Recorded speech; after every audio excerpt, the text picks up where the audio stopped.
ముఖ్యంగా వైసీపీ మా అన్న పథకం, పెద్దన్న పథకం ఎవరు సొమ్ము అయ్యేది నాకు అర్థం కావట్లా. మీరు ఏదైనా చెమటోటి సంపాదించిన డబ్బులు అయ్యి పొద్దున లేచినప్పటి నుంచి, ఒక బ్రష్ కొనుక్కున్న దగ్గర నుంచి, టూత్ పేస్ట్ వేసినప్పటి నుంచి, దేవుడికి అగరబత్తి వెలిగించినప్పటి నుంచి, నువ్వు వంట నూనెలో టిఫిన్ చేసుకునే దగ్గర నుంచి, నువ్వు అన్ని పనులు చేసుకుంటూ తిరిగి రాత్రి పడుకోబోయే ముందు టీవీ చూసే వరకు మనం ట్యాక్సులు కడతానే ఉన్నాం.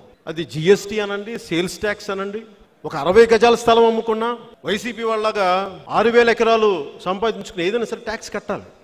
మేబీ 6,000 ఎకరాలు సంపాదించుకున్న వాళ్ళు ట్యాక్సులు కట్టడం మనకు తెలియదు, అది కొంచెం ఎక్సెప్షనల్ కేసులు.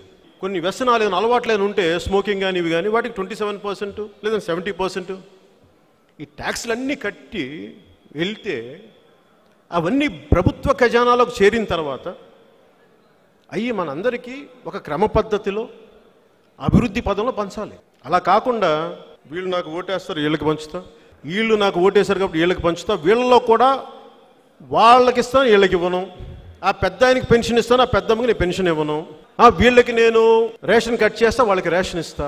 ఇలా మీరు అస్తవ్యస్తంగా చేస్తే మేము అడగమా మిమ్మల్ని.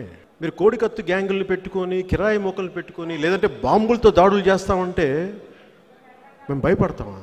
వైసీపీ నాయకత్వానికి స్ట్రైట్గా చెప్తున్నా, అలా భయపడే వాళ్ళు ఇంకెవరు ఉన్నారో కానీ పవన్ కళ్యాణ్తో పెట్టుకోకడమ్మా, తోలు తీసి కింద కూర్చోబెడతాం.